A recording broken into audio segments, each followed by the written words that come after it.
결코 잊지 말아야 할 역사가 있습니다.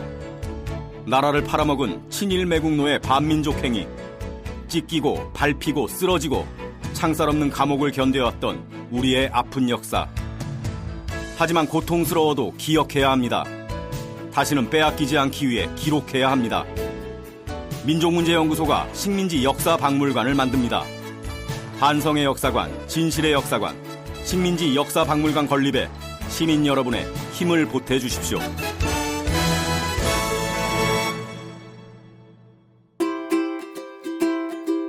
네, 민족문제연구소의 역사 전문 팟캐스트 역사를 전하는 수다방 역전다방에 오신 것을 환영합니다. 여러분 반갑습니다. 방 팀장님. 네, 방은입니다. 조 작가님. 네, 조작가 조한성입니다. 네, 반갑습니다. 자, 지난 시간에 우리가 이제 만주에 있는 공산주의자들 이야기를 했습니다. 네. 네. 근데 사실은 그 만주에서 활동했던 어떤 공산주의자들의 독립투쟁, 네. 이거는 우리의 어떤 독립운동사에서 네, 좀 많이 다루지 않았었죠? 그렇죠.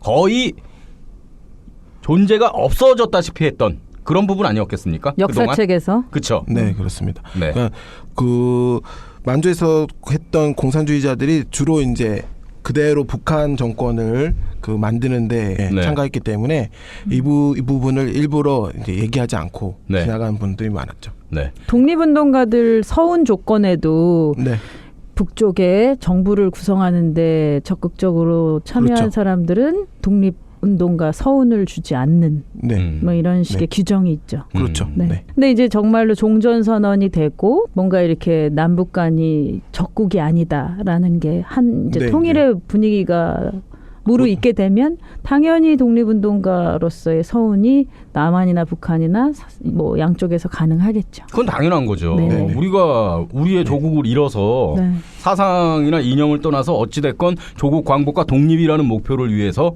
같이 투쟁을 했던 네. 큰 틀에서의 그 당시의 동지들 아닙니까? 그렇죠. 그리고 일본 제국주의를 몰아내는데 일정 정도 기여를 했던 건 분명한 사실인 거고. 그렇죠. 그런데 반공 이데올로기 또 분단 뭐 냉전이라는 이유로 그렇지. 우리가 있었던 역사 자체를 부정하는 그런 세월을 보낸 거였잖아요.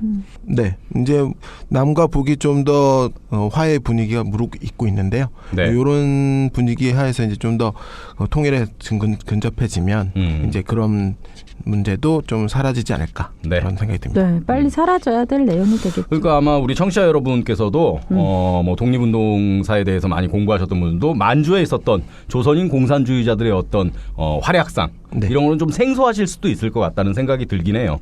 그렇죠? 아시는 분들은 다 아시겠죠. 저만 무식한가요? 네, 역시. 자, 그래서 오늘은 이제 만주에서 활동했던 독립운동을 했던 조선인 공산주의자들 이야기 두 번째 시간입니다. 네. 비밀 결사로 이어지잖아요. 네. 조국 광복회라는. 네. 그렇죠? 네. 그 부분으로 해서 오늘 이야기를 풀어가 보겠습니다. 네. 자, 지난 시간에 이제 민생단 사건의 비극적인 민생단 사건의 어떤 전개라든가 종말까지 이야기했는데 네. 네. 이게 민생단 사건 딱 끝나고 난 다음에 네. 그 코민텔은 중국 대표부 쪽에서 한중이 그동안 갈등이 많았으니까 네. 그 갈등을 봉합하기 위해서 한국인들도 독자적으로 부대를 만들 수 있다 이렇게 얘기하면서 이제 만들려고 그렇게 시도를 했는데요. 재편을 했군요. 네네. 네. 근데 김일성은 그거에 대해서 반대했어요. 왜냐하면 한인이 단독으로 부대를 만들면 중국인들의 지지를 받을 수 없다. 근데 자기들이 활동하는 공간은 중국인들이 중국이니까. 있는 곳이잖아요. 중국이잖아요. 그러니까 중국인들의 지지를 계속 받기 위해서는 중국인들과 연합한 분대를 계속 유지를 해야 된다. 이렇게 생각을 했고요. 이런 생각들이 이제 결국에 관철이 돼서 동북인민혁명군이 동북항일연군으로 바뀔 때에도 네. 뭐냐면 계속해서 그 각 사회에 중국인도 들어가고 한국인도 들어가는 연합부대로 만들어지게 됩니다. 그러니까 한국인 단독부대 편성을 반대한 이 근거는 상당히 합리적인 것 네, 같은데요. 맞아요. 네. 그렇죠? 네. 그래서 이제 동북인민혁명군에서 동북항일연군으로 바뀌게 되는데 이게 36년 3월 달에 네. 그렇게 조직이 바뀌게 되고요. 네. 그 다음에 여기서 그 김일성이 처음에는 제1군, 제2군이 있는데 네. 2군의 3사 사장이 되고요.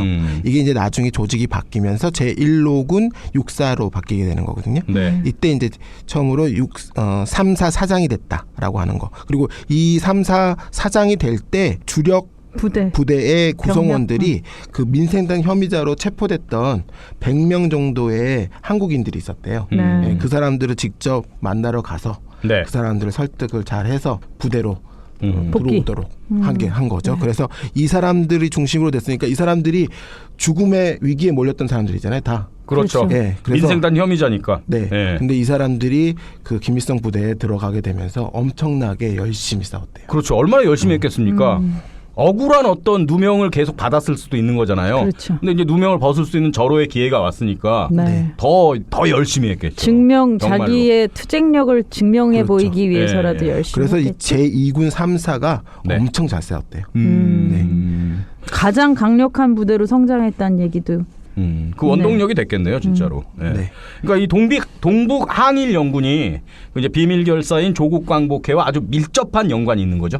그렇죠. 예. 그 동북항일 연군 제2군이 그 계속 이제 일제의 토벌을 받으니까 네. 그 지역을 장백현 쪽으로 이동을 하게 되거든요. 네. 그래서 장백현 쪽에다가 이제 유격대 근거지를 새로 만들고 그다음 백두산 주변에다가 미령이라고 하는 비밀 기지 같은 것들을 곳곳에 설치를 해요. 백두산 미령. 네. 네. 백두산 미령을 만들고 그리고 이제 그 조직을 바탕으로 해서 그 반일 민족 통일 전선체를 만들게 됩니다. 네. 그게 이제 제만한인 조국 광복회. 조국 광복회. 예, 줄여서 조국 광복회라고 부르는 그 단체를 하나 만들게 돼요. 저는 그 조국 광복회 이제 명칭에서 네. 어떤 좀 뭐라 그럴까요? 뉘앙스가 단어 선택이 공산주의 색채를 일부러 좀 뺀 게 아닌가. 그렇죠. 그렇죠. 이런 느낌이 맞아요, 들더라고요. 맞아요. 예. 그러니까 민족주의자들도 광범위하게 포함할 수 있도록 예, 일부러 이제 그런 단체명으로 만들게 되는 거죠. 그렇죠. 그러니까 만약에 비밀 결사인데 예를 들면 뭐 반파쇼, 반제국주의 뭐 이런 식의 단어가 들어가면은 민족주의자들이 약간 꺼릴 수도 있는 거잖아요. 안 들어오죠. 그러니까요. 네. 예. 어차피 이쪽이 결국 이제 계급과 계층을 총망라한 어떤 독립운동기관을 만들겠다는 게 목적이니까 네, 네. 약간 색채를 빼는 네. 그래서 이제 처음에 조국 광복회는 일단 장백현 중국 땅에다 하나 만들고요. 예. 그 다음에 그걸 바탕으로 해서 국내 조직을 만듭니다. 그 국내 조직을 한경도 북부, 평안도 북부 이런 식으로 해가지고 크게 하나 만들고 곳곳에다가 반회, 분회, 지회, 구회 라고 하는 각각의 그런 크기에 따라서 나눠가지고 그런 지부 조직들을 만들기 시작해요. 네. 그리고 거기 산하에 조직들 이름을 다 다르게 만들어요. 항일 청년동맹, 반일그룹 또는 반일회, 결사대, 구원회, 독서회, 야학회 야학회? 뭐 이런 식으로 이름을 다 각각 외곽 조직을 네, 헷갈리라고. 그렇죠. 예? 일본 헷갈리라고. 일본이 뭐 양꼬치 꿰듯이 다 일맥상통한 이름이면 이제 그렇죠. 둘둘이 이제 하니까 그렇죠. 이때쯤 되면은 이 일본도 이 조직을 수사하는데 굉장한 노하우를 갖고 있거든요. 그러니까 같은 이름으로 해놓으면 네. 얼마 못 버텨요. 그렇죠. 그러니까 이제 일부러 다른 이름으로 다른 조직인 것처럼. 네, 은폐. 그렇게 만드는 거죠. 네. 그래서 천도교 쪽하고도 이제 좀 접선을 많이 하고 그러지 않나요? 이때 천도교 세력하고 만나게 네. 돼요. 그래서 네. 천도교의 갑산 지역, 갑산, 삼수, 풍산 이 3개 군을 그 지도하는 종리원이 있었는데요. 네. 그 종리원의 그 지도자 박인진이라는 사람과 접촉이 됩니다. 그래서 이 사람을 조국 광복회에 참여시키게 성공을 해요. 그래가지고 이 박인진이 또 자기만 딱 들어가는 게 아니고 네. 최린한테 연락을 해요. 이 사람이 천도교 신파거든요. 네. 그래서 천도교 신파가 원래 여기서 북쪽 문제는. 지역이 더 강하거든요. 네, 북부 지역이. 그래서 그 박인진이 최린한테 연락해가지고 조국 광복회에 내가 참여를 했는데 네. 너도 한번 참여하지 않겠냐고 이제 권유를 하죠. 최린이 참여하겠습니까? 최린은 뭐 민족 반역자가? 그렇죠. 네. 이때 벌써 아주 중요하게 막 친일하고 있었을 때여가지고 네. 당연히 거부를 하죠. 36년이니까 1936년. 왜 물어봤을까요? 혹시 예? 혹시나 하고. 최린? 그리고 이제 이런 반일 민족 통일 전선체를 만든 다음에 공산당 조직도 재건하려고 나름대로 시도를 해요. 그래서 1938년 8월 달에 중국 공산당 한국 파견지부라고 하는 것 조직을 만들어 가지고 국내에 파견을 하고요. 그리고 이제 그 단체를 중심으로 해서 조선공산당을 이분들끼리도 이제 재건하겠다라는 생각으로 이제 준비를 하게 됩니다. 조국 광복회를 통해서 이제 그 한국의 독립, 그다음에 만주에서 일제를 몰아내고 진정한 한국인 자치를 실현하겠다 이런 목표를 갖는 거고요. 각계각층이 참여한 인민민주주의 정부, 다시 말하면 인민전선정부를 수립하는 거를 목표로 해요. 네. 이게 박헌영과 김일성이 그 해방 후에 달라진 모습을 보여줍니다. 가장 큰 차이점이라고 네, 할 수 차이점이 있는 나타나요. 정부의 형태? 추구하는 어떤 그렇죠. 추구하는 정부의 형태. 어. 일단 인민민주주의 정부라고 얘기를 하면 이제 인민전선을 꾸리겠다라는 거니까 여기에는 진짜 노동자 농민이 주축이 돼야 되겠지만 어쨌든 뿐만 아니라 지주 부르주아 계급까지도 포함한 그런 어떤 인민전선을 얘기를 하는 거거든요. 그럼 박헌영은 이제 뭐 소비에트 정부의 형태를 이렇게 얘기한 건가요? 여기에는 이제 지주나 부르주아 계급이 들어가는 거에 대해서 아무래도 반대할 수밖에 없죠. 네, 박헌영은 주요하게 자기가 활동했던 시기가 제6차 코민텔은 제6차 대회의 결과에 그 입각해 있어요. 예. 그러다 보니까 민족 통일 전선을 구성한다기보다는 지난 시간에 6차 대회 얘기를 했으니까 이런 식으로 투쟁 전술에 더 익숙한 거예요. 그래서 해방 후에 이렇게 표현하는 걸 보면은 소련에서는 분명히 뭐냐면 민족 통일 전선 정부에 방점을 찍고 있는데도 이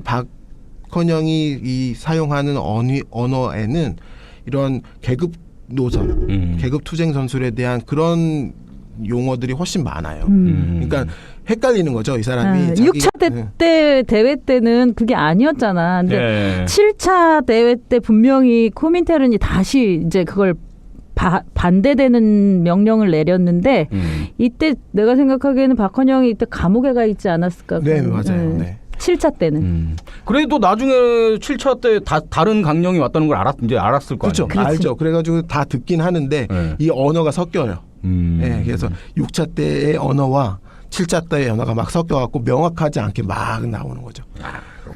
근데 이제 김일성 같은 경우에는 이 경험이 되게 소중한 거죠. 조국 광복회를 통해서 인민전선 정부, 인민민주주의를 경험을 했던 거죠. 그러니까 자기는 아주 명확하게 설명할 수 있어요. 해방 후에도 정세가 민주주의가 인민민주주의에 입각한 정부를 구성하는 거였기 때문에 훨씬 김일성이 유리하게 자기가 경험했던 걸 토대로 얘기할 수 있었죠. 네. 그래서 이게 박헌영과 김일성의 큰 차이가. 그래서 이제 북한의 조선민주주의 인민공화국을 꾸리는데 어쨌든 김일성의 목소리가 훨씬 더 설득력 있게 다가가지 않았나. 일단 뭐 국호 자체도 조선민주주의 인민공화국. 그렇죠. 네. 네. DPRK 아닙니까? 바로 이 인민민주주의 정부가 그렇게 조선민주주의 인민공화국으로 이제 바뀌는 그런 어떤 형태가 아닌가. 네. 그러면 이제 우리 김일성의 활약에 대해서 좀 단적으로 보여줄 수 있는 사건은 뭐가 있을까요? 네, 드디어 이제 1937년 3월 달에 네. 국내 진공 작전을 하자라고 이제 공산당들이 결정을 했어요. 그래서 이제 중국 공산당에서 이 작전을 결정을 하고 일제 식민 통치 기관을 습격을 해서 타격을 해갖고 민중을 총골기시키자. 네. 이런 결정을 내렸고요. 그래서 5월 말에 제1로군 사사의 대표자 이름은 뭐냐면 사사 사장이 최현이에요. 최현. 최 사장. 최 사장. 네. 네. 최 사장이 무산 지역으로 진출을 해가지고 적의 관심을 막 집중시킵니다. 그리고 며칠 뒤에 네. 6월 4일 날 오전 0시 네. 0시에 김일성의 부대가 육사가 대원 90명을 데리고 뗏목을 타고 네. 압록강을 건넙니다. 나뭇잎 아니죠? 나뭇잎 아닙니다. 네. 네. 그건 어떤 문학적 표현으로 우리가 볼 수 있지 않을까요?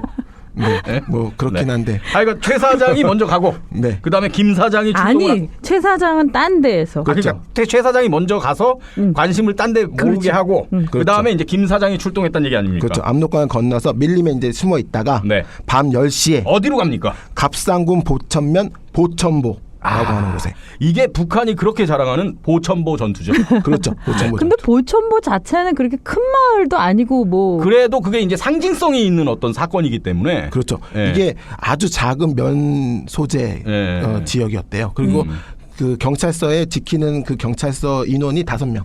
그러니까 예. 예. 그러니까 물론 이제 뭐 그런 규모가 작다고도 볼 수 있겠지만 어찌됐건 30년대에 항일무장 투쟁에서 가장 상징성이 있는 그리고 또 이제 성취를 얻은 성과를 낸 그런 거기 때문에 이제 북한에서는 이 보천보 전투 기념해서 그 유명한 보천보 전자악단 예? 네, 맞아요. 네. 맞아요. 예, 네. 보천보 전자악단 모릅니까? 네네네네. 우리가 잘 아는 히트곡도 2곡이나 있어요.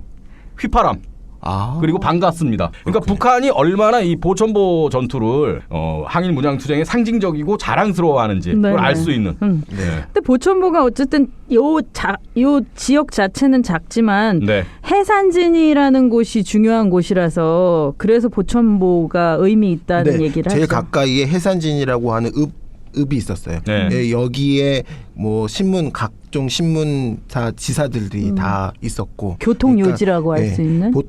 보천보에서 딱 사건이 터지자마자 해산진으로 급히 다 소식이 갔고요. 거기서 이제 기자들이 다 전국에다가 그래서 엄청나게 많은 보도가 이루어졌습니다. 그런 어떤 그 파급 효과를 기대해서 보천보를 딱 선택한 거 아니었을까요? 분명히 그걸 생각했을 그렇죠? 거예요. 네. 네. 그래서 가장 작은 힘으로 가장 큰 성과를 내는. 그렇지. 최소의 노력으로 최대의 성과를 낼 수 있는. 그렇죠. 아무래도 뭐 최소의 노력은 아니고 이것만으로도 최대의 노력이긴 하겠지만 네, 우리가 그때 네. 갖고 있던 전력이라든지 여러 가지로 일제에 비해서 우리가 싸우는 게 이렇게 만만한 게 아니니까. 그렇죠. 네. 근데 어쨌든 최대의 효과를 노리는 건 중요하죠. 그리고 1930년대에 다른 어떤 독립운동 세력이 이 정도의 성과를 낸 데가 없잖아요. 없어요. 그러니까요. 네. 일제는 상당히 큰 타격을 입었어요. 어떻게 네. 했습니까? 그 전화선을 일단 절단하고 주재소 공격하고 총기고에서 각종 무기 막 뺐고 탄약 수백 발을 탈취해가지고 왔어요. 그리고 면사무소도 공격했고 각종 관공서도 다 공격을 했고요. 네. 그리고 이제 딱 물러나올 때 그 해산진 경찰서에 있는 인원들 경찰대 31명 국경수비대 이런 애들이 가만 있을 수 없었겠죠. 그러니까 이제 가장 가까운 네, 해산진 경찰서에서 네. 그래서 이제 이 사람들이 토벌대를 꾸려요. 네. 그래가지고 그 추격을 나서게 됩니다. 그런데 추격을 나섰지만 도리어 거의 아주 타격을 많이 받죠. 그렇죠. 네. 전사자가 7명이나 났고요. 그러니까 이제 김일성 부대랑 11명. 전투가 네. 벌어졌는데 결국 네. 심각한 타격을 받고 퇴각을 할 수밖에 없었어요. 그런 상황이었고 그 다음에 이제 물러 나와가지고 간산봉이라는 곳에 이제 병력을 집결을 시켰는데 네.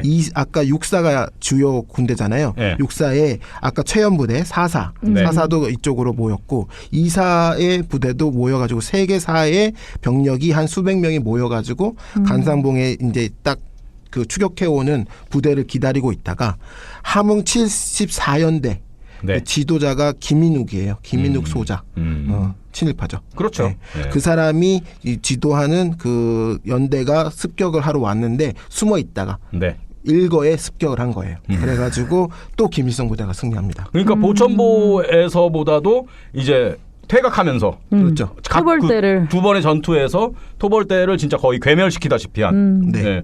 혁혁한 전과를 올리게 되는 거죠. 그래서 이제 이게 동아일보에서는 호해를 2번이나 낼 정도로 그렇게 열렬하게 보도를 해줬고요. 네. 그 다음에 이 보천보 전투로 김일성이 순식간에 전국구 스타가 되는 겁니다. 예, 전국의 입에서 이름을 입으로. 날리는, 예. 전국에서 이름을 날리는. 무장투쟁이 뭐 어쨌든 국내에서는 있을 수도 없는 일이었고 뭐 이때는 뭐 의열투쟁 이런 것들도 거의 이제 많이 그렇죠. 활동이 네, 없을 맞습니다. 시기잖아요. 네. 근데 이때 우리 한인들이 저쪽 어디서인가 막 이렇게 이기고 있다. 네. 이 네. 얘기만 들어도 국내에 있는 한인들은 엄청난 희망과 그렇죠. 우리도 그렇죠. 뭔가 할 수 있다라는 다시 한 번의 꿈을 품게 네. 될 수 있겠죠. 네. 그러니까 뭐 그 당시에 조선에 살았던 사람들은 물론이고 그리고 이런 어떤 전과를 올린 네. 뭐 김일성 부대라든가 뭐 최연 부대라든가 정말 아주 사기가 높아지고 아주 그 고양됐을 것 같아요, 진짜로. 네네. 중국 거의- 공산당에서 중국 공산당에서도 뭐 네.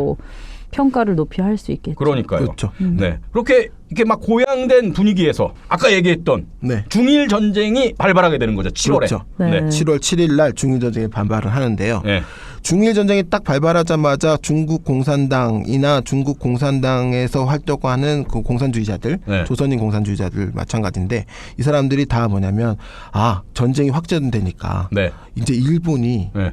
망할 지겠구나. 수도 있겠구나. 어. 망할 수도 중국이 있겠구나. 이기겠구나. 이렇게 이제 생각을 하게 돼요. 어떤 근거로 그렇게 생각을 했을까요? 이게 확전이 되면 네. 중국하고 싸워가지고 일본이 제대로 그 국력으로 중국을 이겨낼 수 있을까?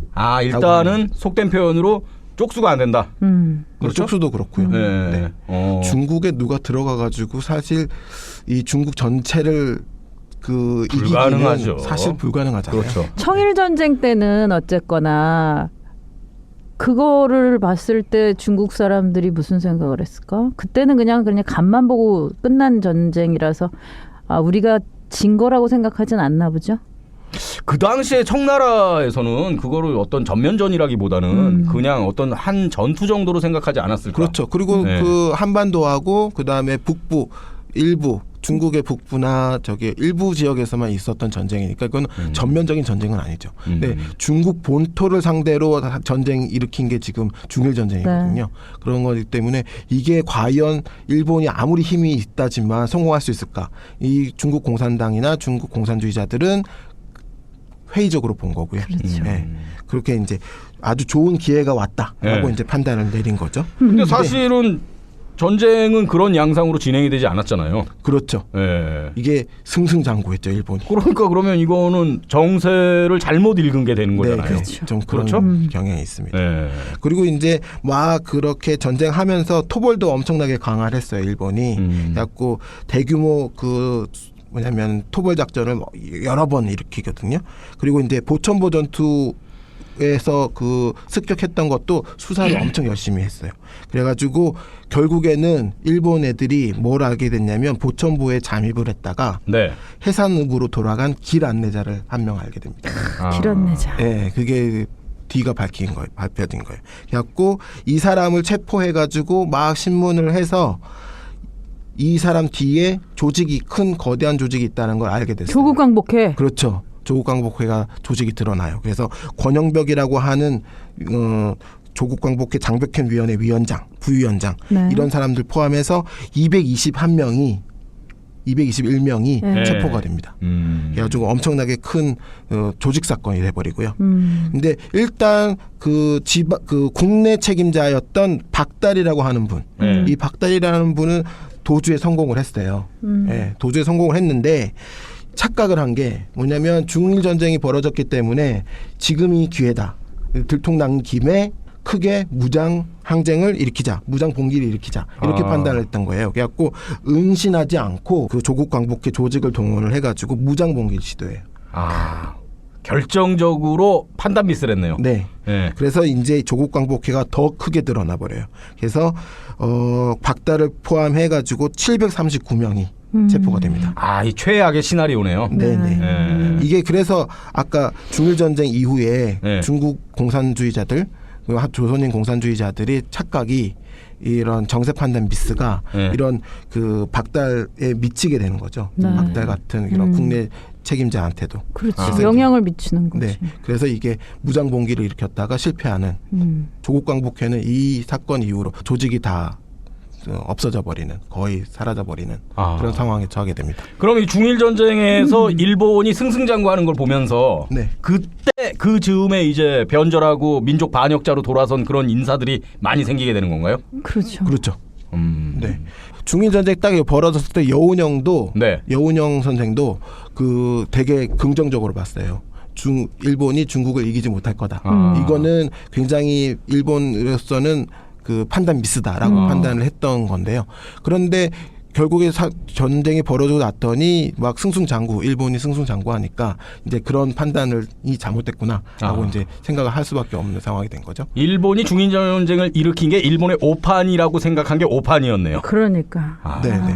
그리고 이제 중일 전쟁에서 일본이 승승장구하면서 많은 민족주의자들이 뭐냐면 좌절을 겪게 돼요. 그렇죠. 일본이 패하지 않는 군대가 되는구나. 그러니까 변절에 그 근거가 되는 거죠. 그래서 나중에 뭐 이제 반민특위 같은 데 나와서 일본이 최소한 뭐 100년 정도는 더 갈 거라고 생각해서 네.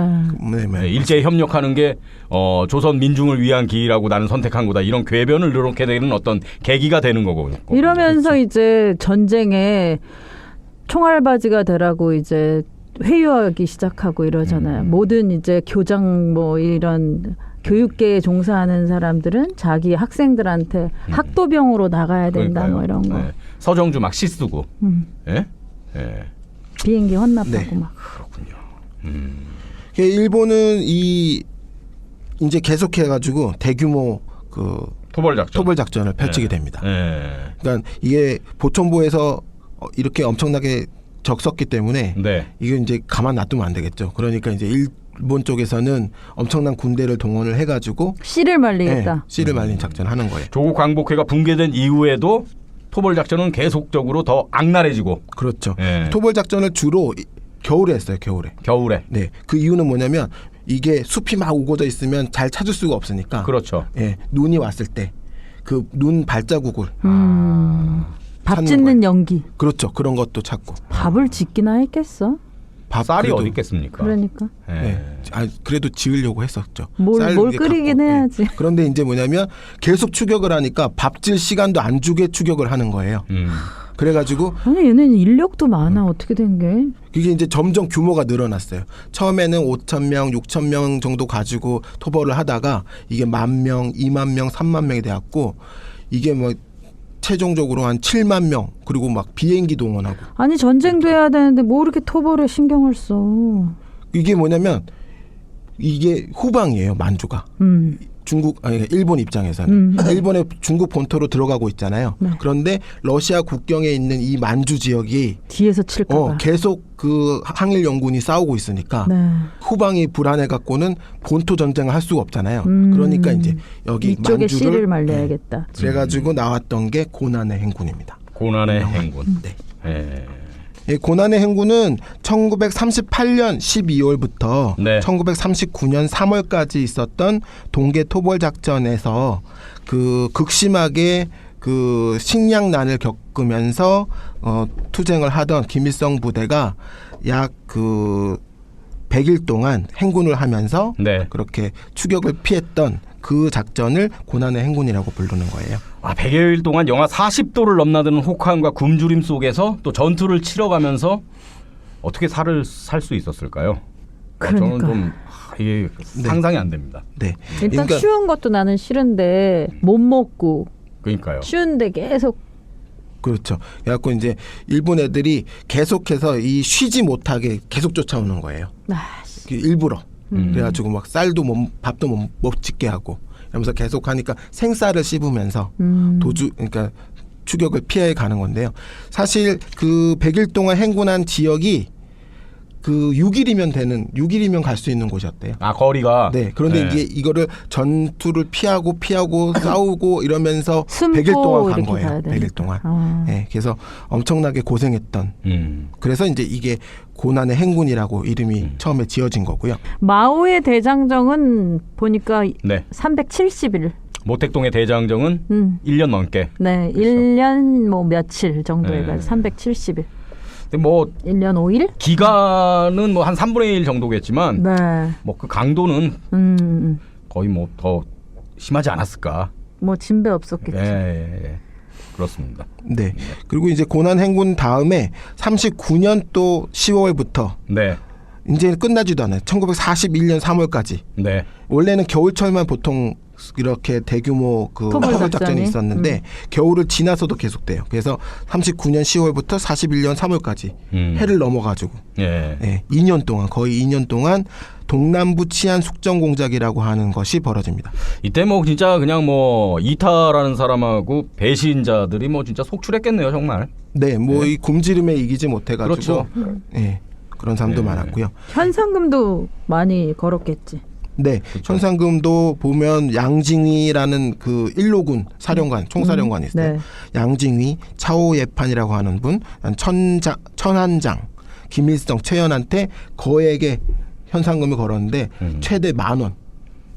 그럼 지금 돈으로 한 얼마나 될까요? 제가 이거 계산해 보려고 그랬는데 잘 안 되더라고요. 이게 근데 어마어마한 금액일 거예요. 10,000원. 그렇죠. 네. 그다음에 이제 막 유격대원들 중에서 투항한 유격대원들을 동원을 한다거나 또 가족 친지를 막 동원해가지고 기순을 막 종용을 한다거나 그런 일도 되게 많았다고 그러고요. 그다음에 이제 항일 연구는 이미 와해됐다. 뭐 이런 소문을 막 퍼뜨리는 거예요. 근데 이게 왜 이런 소문을 퍼뜨리냐면 그 항일 연군들이 뭐 100명이면 100명이 이렇게 떼거지로 몰려다니는 게 아니에요. 대부분 소규모로 이렇게 그래야지 눈에 부대를 안 띄게. 나눠가지고 이렇게 피하고 다니기 때문에 뭐냐면 오랫동안 고립되어 있던 부대들은 그렇게 얘기하면 네. 정말 망한 줄 다 없어진 줄 알고 그리고 투항하고 네. 그렇게 되는 거예요. 고도의 심리전이죠. 뭐. 네네네. 네. 그리고 여자의 나치 사진을 막 나뭇가지에다 걸어놓고 그 다음에 뭐 백미하고 술, 쌀밥하고 술을 고기 이런 것들을 차려가지고 산에다 놔두는 거예요. 그래가지고 대부분 못 먹고 이렇게 투쟁을 하니까 그걸로 유혹을 하는 거죠. 그 투항하도록 그렇게 막 작전을 했다. 냄새 나서 막 저절로 막 몸이 네. 의식과 반대로 그쪽으로 움직일 수도 있겠네. 괴멸적인 타격을 입었겠습니다. 그렇죠? 네, 이때 그래서 1939년 겨울부터 40년 봄에 거의 괴멸이 됐다고 싶을 정도로 엄청난 타격을 입었대요. 네. 항일 연군 전체가. 네. 그리고 그때 항일 연군 중에서 가장 잘 싸웠던 부대 제1로군의 그 사령관이었던 양중이. 양중이는 40년 2월까지 버텼는데 부하들의 일이 계속 있던 배신을 때문에 버티다가 이제 결국에는 혼자 포위된 채로 부대에 혼자 포위돼 가지고 총알을 받았대요. 그래가지고 처참하게 살해가 됐는데 일본이 딱 양중이라는 걸 확인하자마자 네. 이 사람의 배를 갈랐답니다. 현장에서요? 네, 현장에서 배를 갈라가지고 위를 꺼냈대요. 위를 꺼내가지고 도대체 이 사람이 뭐를 먹고 싸웠길래 이렇게 잘 싸우나 그거를 알려고 위를 열었대요. 위를 열었더니 나왔던 게 들뿔 뿌리 몇 개랑 그다음 나무 껍질, 그다음 솜. 네. 그러니까 이 옷에 들어있는 솜 네, 있잖아요. 네. 그것도 이렇게 해서 먹고. 네. 말 그대로 진짜 먹을 게 없으니까. 초근 목피로 진짜 연명한 거네요. 그렇죠. 너무 야만적이지 않습니까? 근데 아무리 1940년이어도 아무리 토벌대여도 사살한 다음에 그 현장에서 이렇게 네. 사람을 위를 해부해 왔다는 거 아닙니까? 이건 너무나 야만적인 작태 아닙니까, 진짜? 그렇죠. 일제. 네. 근데 어쨌든 양중이가 그만큼 잘 싸웠기 때문에 그렇죠. 이제 분노가 그렇죠. 얘네들도 그래서 있는. 이 사람 양징이의 목을 네. 잘라가지고 효수를 하는데 곳곳에다가 전시를 해요. 순회 전시. 그러니까 이게 불과 100년도 안 된 역사잖아요, 이게. 예? 근데 이렇게 야만적인 행태가 자행됐다 이렇게 볼 수 있는 겁니다, 진짜. 뭐 김일성 부대도 뭐 비슷했겠죠, 뭐. 잡혔으면 그렇게 네? 됐지. 네. 네, 김일성도 엄청나게 현상금이 있었어요. 고난을 당했죠. 네, 특히 참모장이었던 그 임수산이라는 사람이 투항을 했어요. 김일성 부대 참모장. 네. 그래가지고 임수산 공작대라는 걸 만들어가지고 김일성을 추격을 한 거예요. 나 얘네들은 그냥 어쨌든 투항하는 것까지는 좋은데 다시 네. 지네들이 공작대 토벌대 만들어서 오는 건 좀 짜증나는. 심리전이죠, 뭐. 그러니까. 심리전. 예? 그래서 김일성 부대도 엄청 고생을 했대요. 그런데 그런 과정에서도 또 전투를 잘해가지고 또 전과가 있어요. 전과가 아주 많아요. 1940년 3월 달에 마에다 부대라는 부대가 추격을 해왔는데요. 저희가 그 답사를 갔었거든요. 이 지역에. 이 지역에 답사를 가서 봤는데 계곡의 양쪽에 부대를 숨겨놓고 있다가 마에다 부대가 지나갔을 때 습격을 한 거예요. 동시에. 습격을 해가지고 74명의 마에다 부대. 그리고 마에다 그 지도자도 지휘자도 죽었어요. 그렇게 해서 엄청난 전과를 올려서 이게 홍기아 전투라고 굉장히 유명합니다. 와, 이렇게 진짜 지형지물을 잘 이용해가지고 이렇게 어려운 조건에서 이렇게 승전 기록을 냈다는 건 정말 대단하지 않습니까? 예, 쫓기면서도 계속 이제 그냥 계속 쫓기는 게 아니라 이런 전투도 하면서 계속 그렇게 했던 거죠. 그리고 집단부락이라고 해서 일본 애들이 그 연결된 고리를 자르려고 일부러 토벌된 지역에다가 그 일본인들 중심으로 해갖고 집단 부락을 만들거든요. 그런 집단 부락 만들고 거기에 이제 그 경계하는 사람들 막 넣고 부대를 그 해가지고 지키고 이러면서 이제 그 민중과 게릴라 사이를 격리하는 그런 걸 만드는데 그런 집단 부락도 막 습격하고 그래요. 그렇죠. 그래서 이제 동북 항일 연구는 어떻게 그 이후에 계속 만주에 남아 있나요? 아닙니다. 이게 40년 3월에 이르면은 네. 이제 더 이상 개멸적으로 타격을 너무 심하게 당해가지고 예. 이게 더 이상 전투를 하기가 힘들어져요. 그래서 동북 항일 연군에서 두도류하라고 하는 곳에 모여가지고 회의를 하는데요. 네. 이제 더 이상 희생을 좀 접고 혁명 역량을 보존해야 된다라고 판단을 했고요. 여기다 그래서 다 죽겠다. 네네. 그래서 소련 영내로 이동하자라는 결정을 하게 돼요. 아. 소련 영내로 이동한다는 말은 소련군으로 편입하겠다 이런 말인가요? 그러니까 그런 의도가 있었던 건가요? 거기까지는 아니더라도 어쨌든 만주에서는 못 버틴다. 만주를 그렇죠. 포기한다. 그렇죠. 어쨌건 만두에서는 더 이상 전투가 불가능하다. 어쨌건 하여튼 안전한 곳으로 이동해야 돼. 이동하겠다. 그렇죠. 네. 거기서 뭐 독자적으로 이 군대를 인정해주면 계속 이제 그렇게 갈 수도 있는 거니까. 김일성 부대도 1940년 10월 달에 그 부대원 12명과 함께 소련 영내로 이동했다라고 하는 얘기가 있는데 이건 뭐 설이 많아요. 뭐 정확하게 몇 월 달에 소련으로 넘어갔는지는 뭐냐면 여러 가지 몇 설이 명이? 있는데 그중에서 이제 10월 달에 넘어갔다는 설이 이제 좀 더 유력하군요. 광범위한 네. 영향을 받는 거고요. 그래서 김일성이 그렇게 넘어갔고요. 동북 항일 연군이 이렇게 될 수밖에 없었던 게 최초에 38년도에는 3만 명이었어요. 3만 명 예. 병력이. 그런데 이게 그 40년에 이르면 600명 정도로 축소가 돼요. 아, 3만 명에서 600명으로. 엄청난 토벌이구나. 네. 진짜. 그 중에서 조선인이 약 100명 정도 있었다 그럽니다. 살아남은 인원이 100명 정도. 뭐 살아남은 것 자체가 진짜 최고의 투쟁이었네요. 그렇죠. 그렇죠. 이때는 특히 더 그랬어요. 배신하지 않는 자. 배신하지 않고 끝까지 살아남는 거. 요것만 해도 굉장한 그 성공이었다. 그렇지. 배신하지 않아도 민생단으로 해서 죽은 사람도 많은데 배신하지 않고 살아남을 수 있는 확률이 너무 낮았었어. 그렇죠. 네. 이때 당시에 김일성보다 투쟁 경력이 앞섰던 사람은 2명밖에 없었다 그래요. 다들 죽어가지고. 그러니까 네. 김일성이 젊었는데도 불구하고 위에 경력이 더 많은 사람이 없을 그 두 명이 정도로. 누굽니까? 최용건하고 네. 김책. 김책. 네. 안타까운 건 여기서 한번 얘기하고 싶은 분은 네. 오성윤이라는 사람이 있어요. 오성륜. 네. 전 처음 듣는 이름입니다.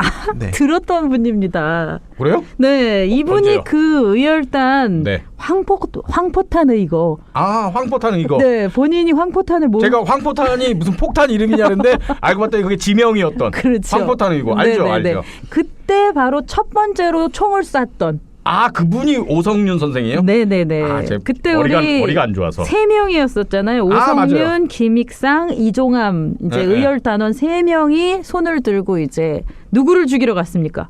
일본 육군대장 다나카. 금방 정신 근데 차리셨네. 여기서 그 영국인 여성이 좀 희생이 되잖아요. 그렇죠. 그렇죠. 바로 네. 그 기억이 영국인 딱딱 나네요. 여성을 쐈던 분이 오성륜. 근데 이분이 선생님. 갑자기 이름이 왜 나온 거죠, 여기서? 이분이 의열단원으로 이렇게 활동을 하다가 네. 거기서 잡혔잖아요. 네. 네. 그리고 잡혔는데 이 사람이 탈출을 하는데 성공을 했어요. 아. 네. 그래가지고 감옥에서 나와가지고 그 다음에 나온 다음에 공산주의자가 됐어요. 그래서 공산주의 활동을 하고 모스크바의 공산대학에 가가지고 공부도 하고 네. 그 유명한 공산주의자가 돼서 다시 돌아왔어요. 네. 그래서 중국 공산당에 가입을 했고요. 그 아리랑의 주인공인 김산, 네. 김성숙 같은 사람들과 같이 그 광주 꼬민에 참가해서 광주 폭동이라고 부르죠. 광주 폭동에 참가해서 뭐 죽을 뻔하기도 하고 그랬던 분인데 이 사람이 동북항일연군 제1로군의 당위원회 정치주인까지 되신 분이에요. 그래서 이 사람이 조국 광복회 발기에도 참여를 했고 네, 그런 분인데 이렇게 혁혁한 그 경력이 있던 분인데 대단한 독립운동가네요, 네, 진짜. 안타깝게도 41년도에 일제 체포가 됐어요. 네, 그래서 어쩔 수 해방 없이 투항 4년 전인데. 투항을 하고 말았어요. 이분이 좀 나이가 많거든요. 그러니까 김일성에 비해서 한 10살 정도 많은 분인데 이 버틸 수 없었던 거죠.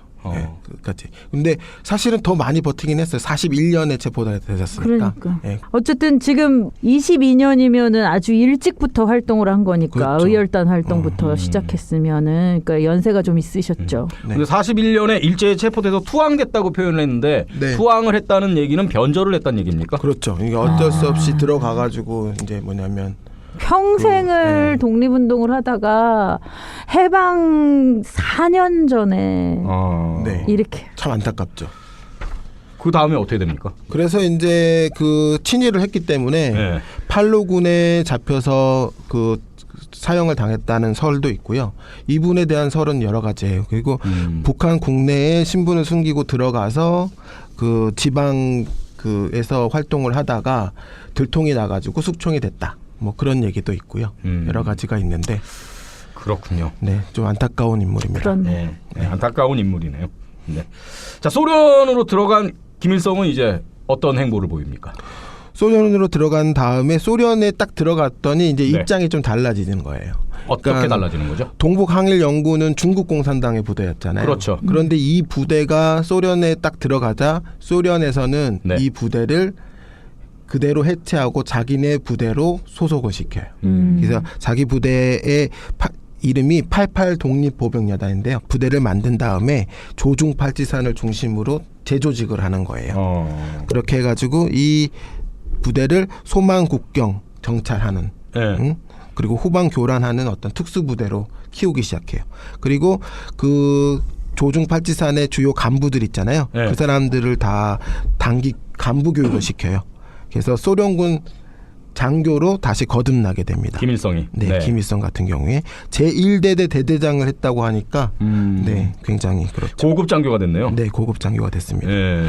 그리고 이때 당시에 소련 공산당에서 그 조중팔지산 주요 지도자들에 대해서 평가 그 서류들이 남아 있거든요. 그런 걸 보면 김일성이 지도력, 품성, 혁명성 모든 부분에서 최고의 평가를 받습니다. 어쨌든 지금 김책, 최용권 이런 분들도 같이 동북항일연군에 있었으니까 소련으로 같이 넘어갔을 거 네네. 아니에요. 근데 그분들보다도 훨씬 더 평가가 높았다는 얘기가 있어요. 네, 맞습니다. 그 조중팔지산 중에서 가장 빨리 러시아어를 익혔다라고 얘기가 될 정도로 네. 그랬고요. 뛰어난. 네네. 그리고 자기 부대를 보존하는데 굉장히 성공적이었고. 그 혹독한 토벌에서도. 네네. 네. 그리고 부대원들하고 끈끈한 유대 관계를 유지했다고 하는 부분. 그것도 굉장히 큰 평가를 받습니다. 네. 그리고 이제 해방 이후에 원산으로 들어오는 건가요? 그렇죠. 원산으로. 이게 9월 19일 날 들어오거든요. 45년 9월 19일 날 들어오는 거라서 네. 사실은 이승만보다 빨라요. 네, 이승만보다 빨리 들어왔고 그다음에 들어와서 10월 달에 10월 14일 날 소련군 환영대에서 대중에 딱 소개가 되거든요. 그 장면은 굉장히 그 유명한 사진이 있지 않나요? 맞습니다. 네. 그렇죠? 네네. 저도 여러 번 본 것 같은데 젊은 김일성의 사진 45년 10월 14일 소련군 환영대에서 평양 시민들에게 처음으로 연설을 하는 김일성 네. 그 사진 있지 않습니까? 네네. 예. 그래서 이제 그 북한 정부에서는 사실 소련군 환영대였는데 예. 김일성 환영대회라고 이제 얘기를 흔히 해버려가지고 우리가 보통 그렇게 알고 있었는데 사실 알고 봤더니 이게 소련군 환영대예요. 네, 소련군 환영대에 김일성이 소개가 된 거죠. 근데 소개가 딱 됐는데 너무 젊으니까 군중들 일부 중에서 뭐냐면 가짜 아니야? 라는 얘기가 막 퍼지기 시작했던 거고. 어쨌든 김일성이라는 이름은 다 알고 있었는데 네. 소개받았을 때 모습이 네. 예상했던 것보다 훨씬 젊었다. 그렇죠. 그러면은 이제 김일성이 30대 아닙니까 그때 해방 그렇죠. 이후에 이제 네. 다시 국내로 들어왔을 네, 때 그때의 어떤 그 국내 정치적인 입지랄까요? 네. 그건 어느 정도로 볼 수가 있을까요? 그때 그 해방 직후에 그 네. 여론조사한 게 있거든요. 네, 여론조사한 게 있는데 건국을 위한 지도자로 네. 누가 제일 적합하냐라고 이제 하는 질문에 그 첫 번째로 꼽힌 인물이 여운형 선생이에요. 네. 그리고 그 다음이 이승만. 이승만이 어떻게 2등을 할 수가 있죠? 네. 이해가 안 되네. 그 다음이 김구. 네. 그 다음이 박헌영. 그리고 다섯 번째가 김일성이었어요. 박헌영이 김일성보다 순위가 높았네요. 나이가 더 이제 그리고 이제 박헌영이 국내에서 높고. 활동한 적이 많았기 때문에 네. 그렇죠. 그리고 국내파. 박헌영 같은 경우에 39년 무렵에 그 마지막 조직 사건이라고 할 수 있는 경성 콩그룹 사건, 그게 또 굉장히 컸거든요. 예, 그거를 통해서 이름을 39년도까지 알렸기 때문에 네. 네, 국내에서 사건이 벌어진 거고. 그러니까 김일성보다는 더 높은. 어찌됐건 30대 젊은 청년인데 5위 안에 5위에 그렇죠. 5손가락 안에 그렇죠. 들었다는 건 이건 대단한 거네요. 거죠. 그리고 네. 제대로 보도됐던 건 보천보 전투 하나죠. 예, 그 네. 전후에 활동을 몰라. 예. 그렇기 때문에 그 사건 사실은 그 사건 하나로 전국구가 됐었던 것이고, 그리고 그것이 이 전설처럼 입에서 입으로 전해져서 이 김일성이라는 존재가 해방 후에도 5손가락 안에 들 수 있었던 네. 그렇게 된 거죠. 이거 다른 얘기인데 이 당시에 여론조사를 어떻게 했을지 그게 갑자기 궁금해지네요. 이게 뭐 여론조사를- 집집마다 전화가 있었던 것도 아닐 테고. 지나가는 사람 네. 이 써 있어요. 방법이 써 있습니까? 네. 지나가는 행인들한테 물어보는 거예요. 뭐 그래서 이제 오차범위, 누가 지도자가 되면 네, 좋겠습니까? 뭐 오차범위 이런 것도 나옵니까? 그런 거 없습니다. 그러니까 뭐냐면 좀 허술하죠, 지금에 비하면. 그러면은 그런 것도 나와요 구체적으로. 그러니까 이제 인물들의 이름을 나열해서 얘기하는 건지 아니면 그냥 그런 인물의 이름 보기가 없이 그냥 주관식인지 그 사람이 객관식인지. 그렇죠. 주관식이었던 거. 아. 주관식. 그러면 어느 정도 이게 상당히 신빙성이 있는 여론조사라고 볼 수가 있을 텐데. 그런데 이제 이 통행자들이 좌파였을지 우파였을지는 잘 모르는 거죠. 일단 이 5명 가운데 보면은 이승만 김구 빼면은 다 좀 그래도 왼쪽이다 이렇게 볼 수 있잖아요. 그렇죠? 유명한 걸 얘기하는 거겠죠. 이제 활동이 그리고 많아서. 여운형 어디서 선생 같은 들어본 이름. 경우에도 그 여운형 선생을 좌파라고 생각하는 사람 별로 없었을 거예요. 민족주의자라고 생각하겠죠. 그렇군요. 자, 오늘 만주에서 활동했던 조선인 공산주의자들 두 번째 이야기를 했습니다. 조국 광복회 이야기도 하고 김일성에 대한 이야기도 했는데 오늘 꼭 해야 되는데 뭐 빠진 얘기 있습니까, 조 작가님? 네, 그 만주의 공산주의자들만 이렇게 일단 얘기를 했기 때문에 네.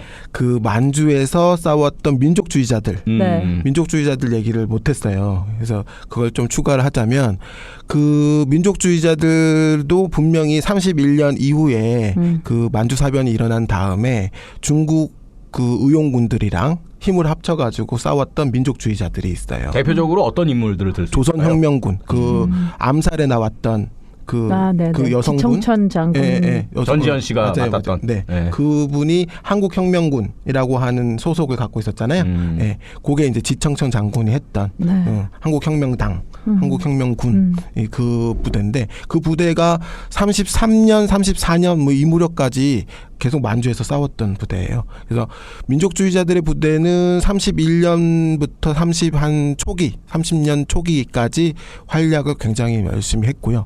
근데 이제 이분들은 그 일본군의 이제 그 계속된 공격에 이제 버티지 못하고 이제 후반에는 다 관내로 들어가게 됐던 거고요. 그 이후를 책임졌던 게 오늘 방송하고 지난주에 방송했던 만주의 공산주의자들 부대였다. 네. 항일 파티산 부대였다. 동북 항일 연군. 네. 네. 그렇게 알아주시면 좋을 것 같습니다. 그렇습니다. 네.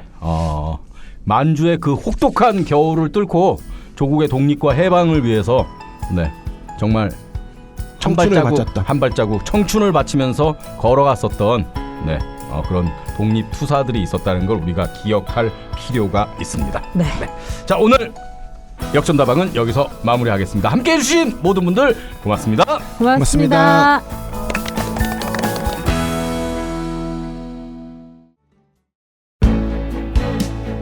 연구와 실천 두 바퀴로 달려온 26년. 시민의 힘으로 친일인명사전을 만들었듯이 촛불 시민 정신으로 역사 적폐를 청산하겠습니다. 인권, 평화, 미래를 생각하는 역사행동. 민족문제연구소의 회원이 되어주세요. 작은 힘이 모여 역사를 움직입니다.